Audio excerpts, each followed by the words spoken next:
Hello, प्रतिदिन जीवन का में आपका स्वागत है। आशा है ठीक ऐसा ही आपके जीवन में हो रहा है जब आप इस कार्यक्रम को देख रहे हैं।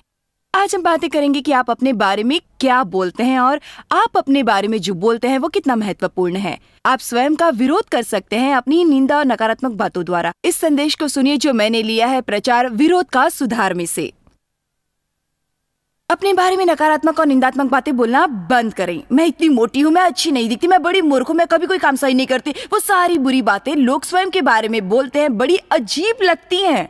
और जब कभी आप ऐसा करते हैं, मुझे लगता है इससे आपके अंदर चोट पहुंचती है। और मुझे लगता है कई लोगों के दुखों का कारण यही वो बेकार की बातें हैं जो वो अपने ही मुंह से बोलते हैं।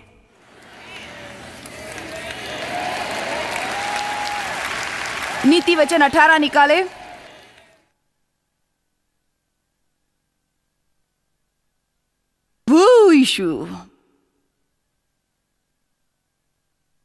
बेहतर यह होगा कि आप अपने बारे में अच्छी बातें कहें और समझबूझकर कहें। आप कहें, मैं परमेश्वर से सुनती हूँ, सही खाना खाती हूँ, अच्छी दिखाई देती हूँ, अच्छा महसूस करती हूँ, मेरा वजन ठीक उतना ही है जितना होना चाहिए।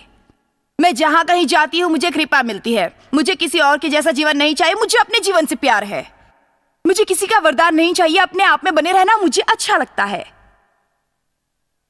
बहन, ऐसा कहना झूठ होगा क्योंकि मुझे अपने जीवन से प्यार नहीं और स्वयं में रहना मुझे बिल्कुल पसंद नहीं है।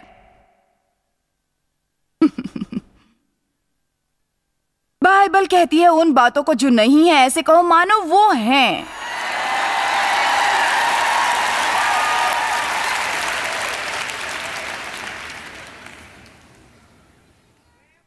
परमेश्वर ने यहेजकेल से पूछा, क्या यह हड्डियां जीवित हो सकती हैं? हे प्रभु, ये तू ही बेहतर जानता है। इन हड्डियों से नबूवत कर और कह, सुखी हड्डियों, परमेश्वर का वचन सुनो। यदि आप अपना जीवन पसंद नहीं करते तो जीवन के वचन बोलना शुरू कर दो।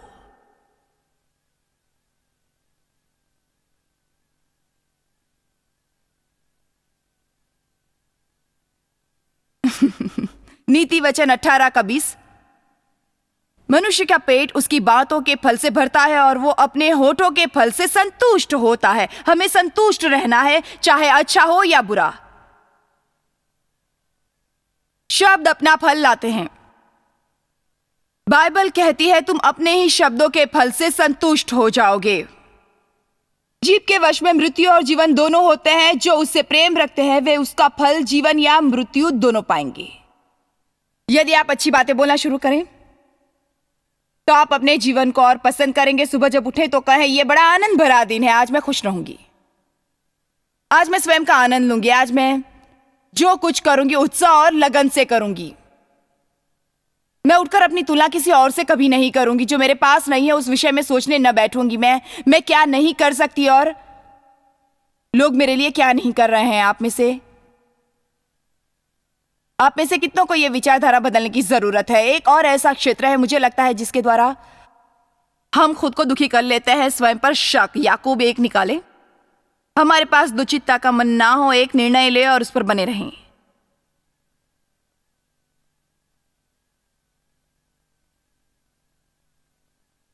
आपको शैतान से लड़ना ही पड़ेगा यदि वो हर समय आपके मन में बुराई डालेगा और आपको ऐसी गड़बड़ी में डालने की कोशिश करेगा जहां आप कोई निर्णय ना ले सके। तो आपको अपना छोटा पवित्र पांव पटक कर यह कहना होगा, मैं परमेश्वर से सुनती हूं और मैं ये निर्णय लेती हूं, इतना ही। बातचीत समाप्त। मैं हमेशा अपने निर्णयों पर शक नहीं करूंगी। स्वयं पर शक करना ये आप में से कितनों की समस्या है। जरा अपना हाथ उठाएं, तब आप मन बदल लेते हैं, फिर आप एक निर्णय लेते हैं। आज ऐसी बातों का अंत हो जाए। क्या आपने मुझे सुना? आपको विश्वास करना चाहिए कि आप परमेश्वर से सुन सकते हैं। बहन, क्या होगा जब मैं परमेश्वर की ना सुनूं, मैं परमेश्वर को खो दूं? आप उसे खो दें, वो आपको ढूंढ लेगा।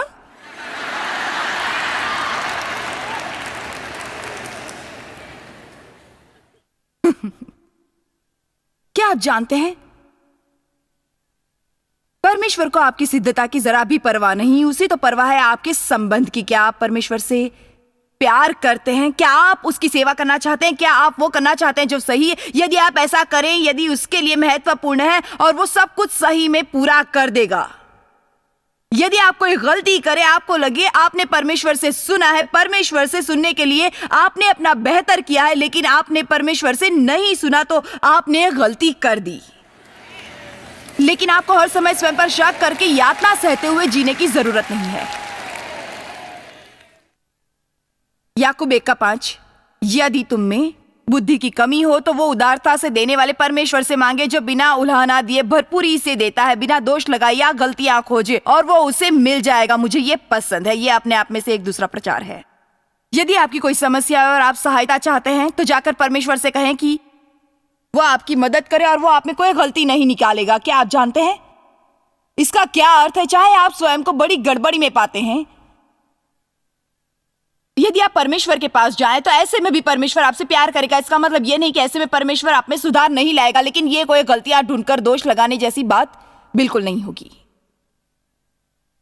पर विश्वास से मांगे, तनिक भी संदेह ना करें, यानी बिना संकोच बिना शक, क्योंकि जो संदेह करता है, संकोच और शक करता है, वह समुद्र की लहर के समान है, जो हवा से उड़ती और उछलती रहती है। क्योंकि सच में ऐसा मनुष्य यह आशा ना रखे कि उसे परमेश्वर से कुछ प्राप्त होगा, क्योंकि दुचित्ता, संकोच, शक, दो विचार होने के कारण वो अस्थिर, भरोसा ना करने लायक और सभी बातों में अपनी सोच, भावना और निर्णय में अस्थिर है। वो कभी भी कोई निर्णय नहीं ले सकता। क्या आप जानते हैं मेरे मनोविचार?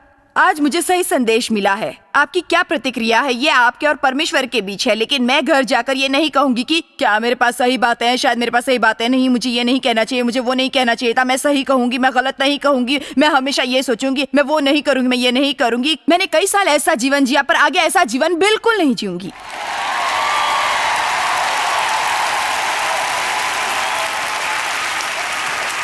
तो चलिए आप शैतान पर क्रोधित हो जाएं। आप कहे, मुझ में मसीह का मन है, परमेश्वर की बुद्धि मेरे अंदर है, मैं अपने पिता की आवाज जानती हूँ, अनजानी आवाज के पीछे मैं नहीं जाऊंगी। तब शैतान कहता है, तब क्या होगा जब तू गलती करेगी? तो क्या हुआ? जैसी गलती तूने की है वैसे तो नहीं करूंगी, मूर्ख।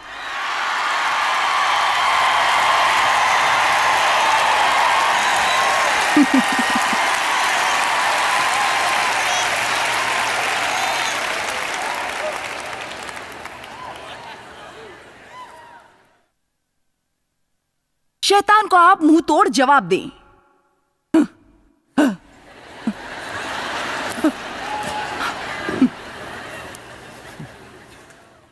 पवित्र आत्मा में अपने आप को उत्साहित करें, थोड़ा आगे बढ़ें। सुबह बिस्तर से उठें, थोड़ा आगे बढ़ें।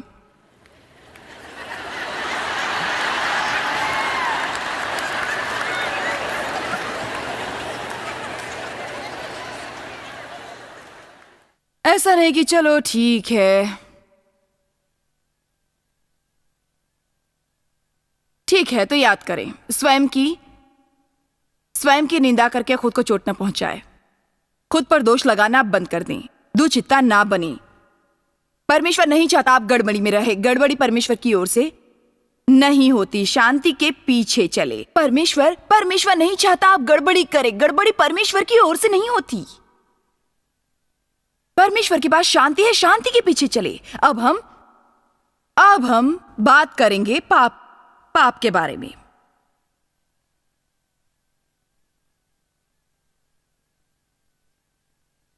ओ, वो अच्छा नहीं था। हम बात करेंगे पाप के बारे में।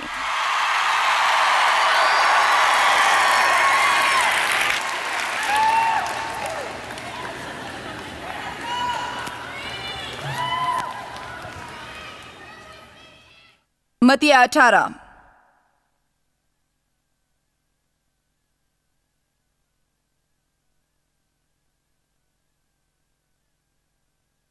आप जानते हैं कुछ ऐसी बातें होती हैं जिसके विषय में आप कुछ नहीं कर सकते, जिसके लिए आपको परमेश्वर पर निर्भर होना पड़ता है। लेकिन यहां कुछ ऐसी बातें हैं जिनके बारे में आप अवश्य कुछ कर सकते हैं, और जब आप कुछ कर सकते हैं तो आपको वो करना चाहिए। आज हमें यह सोचना चाहिए कि ऐसी कौन सी बातें हमारे जीवन में हैं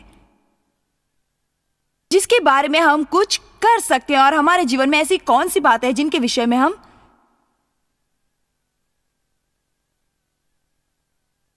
कुछ करना ही नहीं चाहते, और ऐसी कौन सी बातें हैं जिन्हें सच में हम नहीं बदल सकते। या कुछ भी नहीं कर सकते, उसे केवल परमेश्वर ही कर सकता है। कुछ ऐसी बातें हैं जिनके लिए हमें प्रार्थना करनी चाहिए और हम नहीं करते। कुछ ऐसी बातें हैं जिनके विषय में हर समय हम प्रार्थना करते रहते हैं। हमारे लिए जरूरी है कि आगे बढ़कर उस बारे में हम कुछ करें। मुझे लगता है कभी कभी हम परमेश्वर से किसी बात की सुरक्षा की मांग करते हैं, जबकि हमारे लिए यह जरूरी है कि हम शैतान पर अपना अधिकार लें। आमीन। मत्ती 18:8। यदि तेरा हाथ या पांव तुझे ठोकर खिलाए, बाइबल कहती है तेरी ठोकर का कारण बने, जिसका अर्थ एक सा है, क्योंकि ये शब्द ठोकर इसका अर्थ है लड़खड़ाना। यदि आपका हाथ या पांव आपके पाप में पड़ने की वजह बनता है, काट कर फेंक दो। ये बड़ा आसान है। उसे फेंक दो। अच्छा होगा या फायदेमंद होगा, सही होगा ये तेरे लिए कि तू लूला या लंगड़ा होकर जीवन में प्रवेश करे, बजाय इसके कि दोनों हाथ पांव रहते हुए भी तू नरक में जाए। और यदि तेरी आंख तेरी ठोकर का कारण बनी या तेरी आंख तुझे ठोकर खिलाए, उसे निकाल कर बाहर फेंक दो। तेरे लिए ये अच्छा होगा, फायदेमंद होगा और सही होगा कि तू एक आंख रहते हुए जीवन में प्रवेश करे, बजाय इसके कि दोनों आंखें रहते हुए नरक में जाए। ठीक है, अब जानते हैं, जब हम ये पढ़ते हैं हम कहते हैं वो भाई मैं इसे नहीं समझ पाई।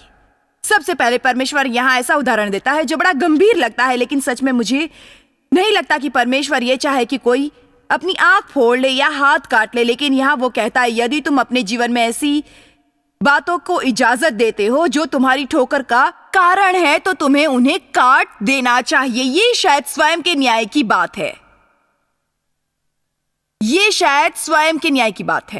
ठीक है, इसे बंद करो। वो शायद स्वयं की निंदा करके नकारात्मक बात भी हो सकती है, तो इसे रोक दो। यदि आपकी कोई बुरी आदत है तो उसे शायद एक बार में रुका नहीं सकते, लेकिन परमेश्वर से कहें कि वो आपको जागरूक करे और केवल उसी में ना रहें। जब आप ये जान जाएं कि आपने ये पाप किया है तो पश्चाताप करें। यदि ये पाप है तो उसे वही कहे जो वो है। एक बात है जो हमें करनी है, वो ये है कि पाप हमारी समस्या है, हमारा बंधन है, हमारा मुद्दा है, हमारा व्यवहार है। ये कहना बंद करें कि ये मेरी दुर्बलता है। पाप तो पाप होता है, हमें उसे वही नाम देना चाहिए। मुझे लगता है एक बात है जो बड़ी समस्या की वजह है, वो ये है कि कोई भी पाप को पाप नहीं कहता। पाप हमारा बंधन है, इसमें हम फंसे हैं। यह हमारी लत है या ये हमारे वंश की बीमारी है।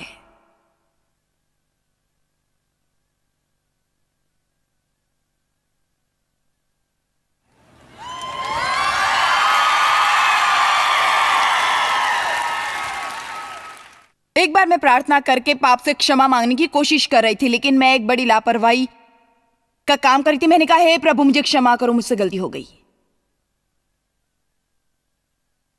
ये सारी बातें ऐसी कहावतें थी जो चर्च के इर्द गिर्द चलती रहती है। ओह हमसे गलती हो गई। पाप इस शब्द का अर्थ है लक्ष्य से चूक जाना, लेकिन परमेश्वर कहता है तो क्या चूक गया। हे परमेश्वर मुझे माफ कर, मैंने गलती कर दी और मैंने पवित्र आत्मा को मुझसे कहते सुना तुझसे क्या गलती हुई। देखो प्रभु आप जानते हो, देखो मुझे भी पता है, लेकिन मैं आपसे सुनना चाहती हूं। आप कहो मैं क्यों ये कहूं, क्योंकि ऐसे ही हेलो, यदि तुम अपने पापों को मानकर पश्चाताप करो,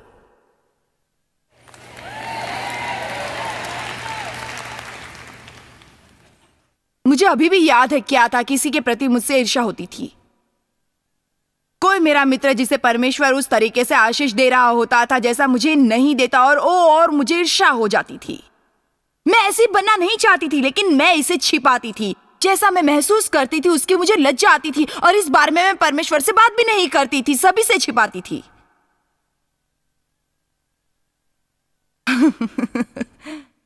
आप पाप छिपा नहीं सकते।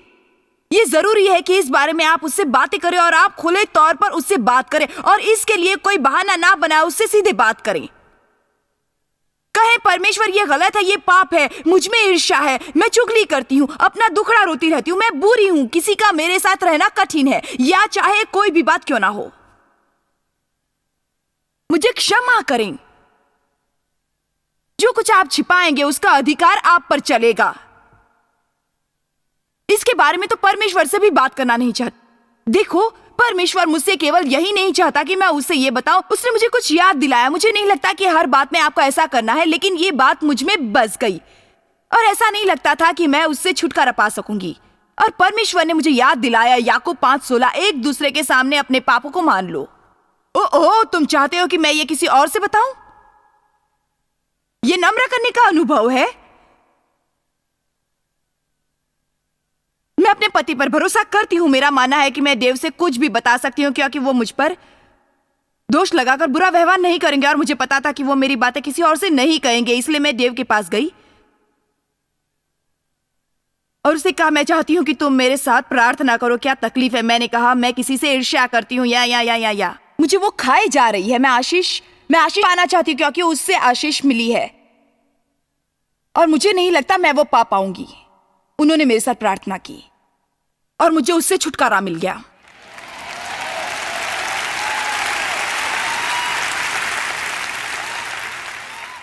क्या आपको पता है, मसीह की देह में जरूरी है कि हम बढ़ें और एक दूसरे पर भरोसा करें।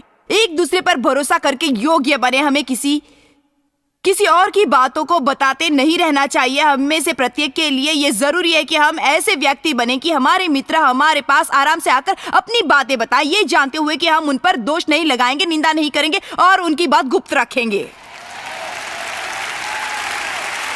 मसीह की देह में इतना पाप है और उसकी एक वजह यह है कि लोगों को पता नहीं कि वो अपनी बातें जाकर किसे बताएं।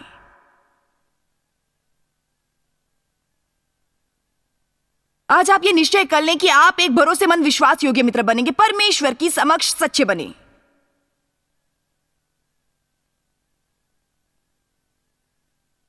पाप को पाप ही कहें,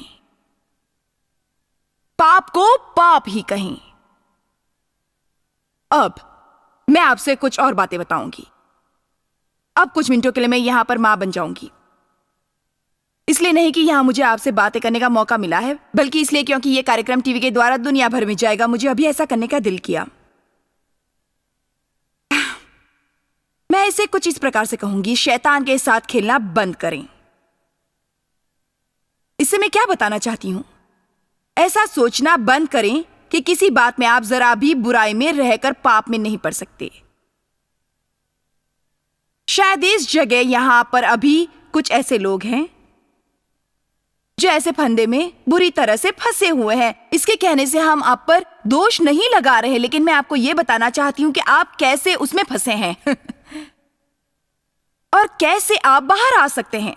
लेकिन ऐसा करने में आपको चेतावनी देना चाहती हूं कि आप शैतान से खिलवाड़ ना करें। उदाहरण के लिए, क्या आपकी ऐसी इच्छा नहीं होती कि जाकर कम से कम एक बार तो ये जानने के लिए यौन संबंधों की वेबसाइट जाकर देखें कि ये कैसी होती हैं?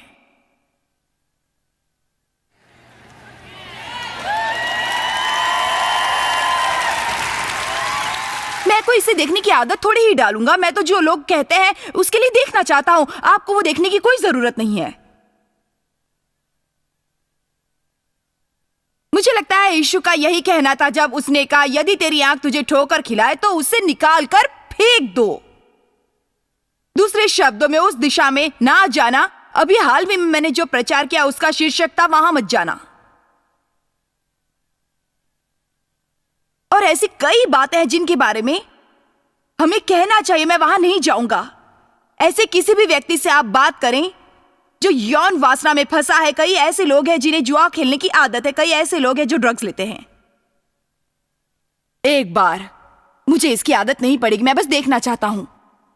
एक बार, यही एक बार बार बार बार बार की ओर ले जाता है। आप उससे छूट नहीं सकते। शैतान के लिए न टिकने दें। आप शैतान से खिलवाड़ ना करें। मैं आपकी मदद करने की कोशिश कर रही हूं, क्योंकि मैं अपने पूरे दिल से विश्वास रखती हूं कि यदि प्रचारक इस बात का प्रचार ना करें अपने लोगों के लिए हम चाहते हैं अच्छी संतुलित धर्म शिक्षा हो, लेकिन आपको उद्धार पाने के बाद हर सप्ताह कैसे उद्धार पाए, इसे सीखने की आपको आवश्यकता नहीं।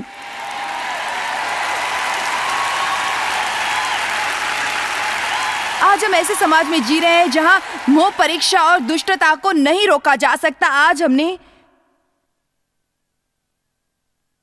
कुछ लोगों के साथ दोपहर का भोजन किया और वो हमें बता रहे थे कि एक रात उनका बेटा जो लगभग 11 साल का था, बुरी तरह से घबराकर चिल्लाकर उनसे ये कहने लगा कि मैंने यौन की वेबसाइट खोल दी, लेकिन मैंने ये जानबूझकर नहीं किया, मुझसे गलती हो गई, मैंने ये जानबूझकर नहीं किया, मैं उसे अब बंद नहीं कर पा रहा हूँ, अब मैं क्या करूँ। उन्हें कंप्यूटर का बटन बंद करना पड़ा क्योंकि एक वेबसाइट से दूसरी अपने आप खुल रही थी और ये गरीब बच्चा जो ये सब देखना भी नहीं चाहता था, वो इस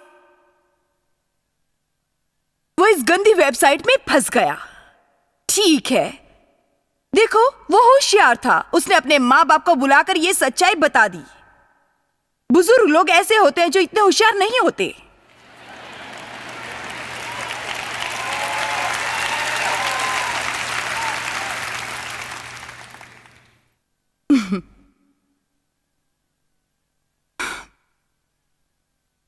मुझे एक पत्रिका मिलती है जिसके कई पन्ने मुझे फाड़कर निकालने पड़ते हैं क्योंकि ऐसी बातों को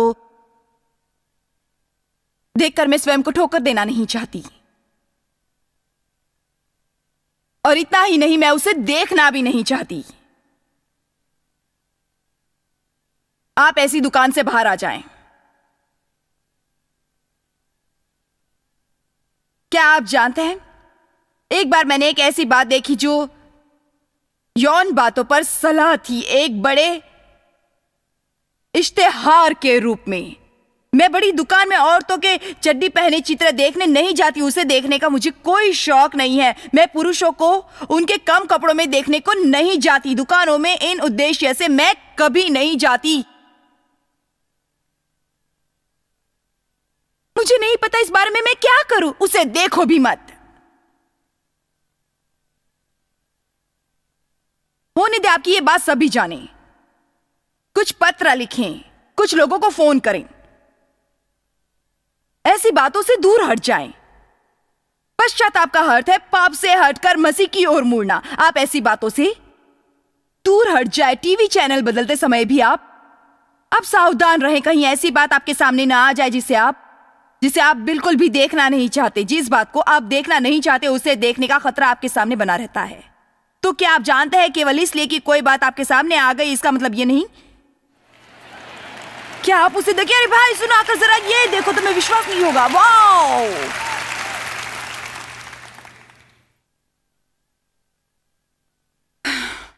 लोग इन बातों की अच्छाई बताते हैं। कैसे लोग इन बातों में फंस जाते हैं। वह ऐसी बातों की अच्छाई बताते हैं। किसी बुरी बात को अच्छा बताने का क्या अर्थ है? इसका अर्थ है उसे देखने का बहाना बनाना। स्वयं को ठोकर खिलाना बंद करें और पवित्र आत्मा का मार्गदर्शन लें।